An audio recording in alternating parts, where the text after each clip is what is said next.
આજે સમૂહ લગ્નમાં આપણી વચ્ચે ઉપસ્થિત બનાસકાંઠાના સાંસદ આદરણીય શ્રી પરબતભાઈ પટેલ,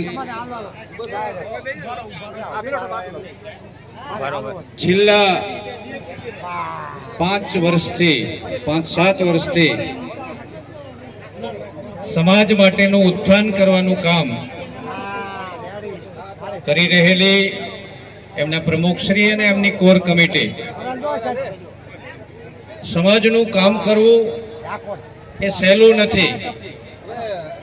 અનેક પ્રકારની ટીકા ટિપ્પણીઓથી માંડીને અનેક પ્રકારના આલોચનો આ થતું હોય છે, પણ જે કરે છે એને ખબર છે. અને એમાં કુદરત ક્યાંક સાથ આપે, ક્યાંક કુદરત સાથ ના આપે.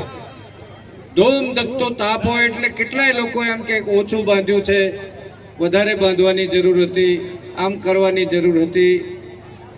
તો એક આંગળી સામે કરવાવાળાને 4 આંગળી પોતાની તરફ થાય છે એટલું જોઈને વિચારી લેવું જોઈએ. આ આયોજન કરે છે ને એ છેલ્લા 10 દિવસથી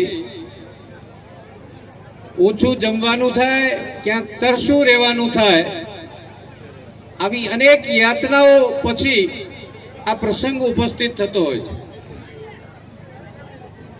એને પોઝિટિવ થિંકિંગમાં લઈને આલોચનાની જગ્યાએ સલાહ નહીં પણ સાથ આપો, આ કામ કરવું જોઈએ.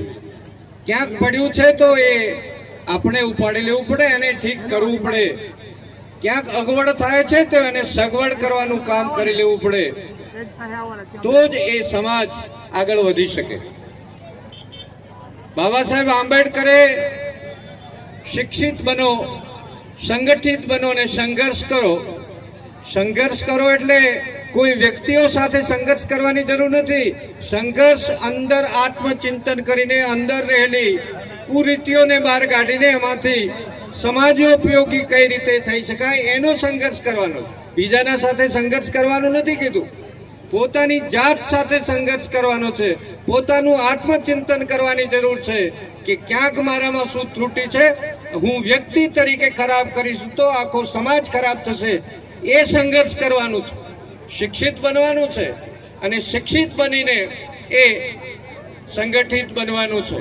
પણ શિક્ષિત બન્યા પછી અસંગઠિત બનો. આ સમાજનું કામ થતું હોય એમાં સહયોગી થવાનું છે, એમાં રોડો નાખવાનું કામ નથી. તો આ બધું બાબા સાહેબ આંબેડકરે કીધું છે. એ પથ ઉપર ચાલવા માટે આપણે સૌ સક્ષમ બનીએ. પહેલા તો એ સક્ષમ બનીએ અને એ સક્ષમ બન્યા પછી આ દેશના યશસ્વી વડાપ્રધાન નરેન્દ્રભાઈ આ રાજ્યના મુખ્યમંત્રી હતા ત્યારે આ સમાજનું ઉત્થાન થાય એના માટે મેઘમાયા, વીર મેઘમાયા માટેનું એ કામ એમને હુજ્યું હતું. ભૂતકાળનો અનેક પ્રસંગો ગયા, પણ એ પોતે કેમ વીરગતિ પામ્યા હતા તો કે ત્યાં પાટણની અંદર તળાવની અંદર પાણી નહોતું આવતું, શસ્ત્રલિંગ તળાવમાં.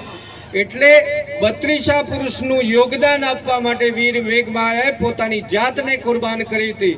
એને ઉજાગર કરવાનું કામ નરેન્દ્રભાઈએ કર્યું છે. તો કેટલીક બાબત એવી છે કે ઇતિહાસ જે બને છે એ ઇતિહાસની સાથે સાથે આપણે પણ ચાલવું જોઈએ. અને આ પ્રસંગમાં જે નવયુગલો પોતે પ્રભુતામાં પગલાં માંડી રહ્યા છે એમને ખૂબ ખૂબ શુભેચ્છાઓ આપીએ છીએ કે એમનું જીવન એ ખૂબ સુખમય. અને જીવનમાં એવું છે કે બંને પાત્રો છે, એ પાત્રો બરાબર ચાલે, ક્યાંક 19-20 ચાલે. અહમને ઓગાળીને એકબીજાનો સાથ આલીને ચાલવા માટેનું એ સતત સાધના એમની અવિરત ચાલતી રહે. અને સમાજ થકી અહીંયા શિક્ષણનું સંકુલ કરીને હજુ શિક્ષણનો વ્યાપ વધે, શિક્ષણનું ઉત્તરોત્તર એ કામ વધે.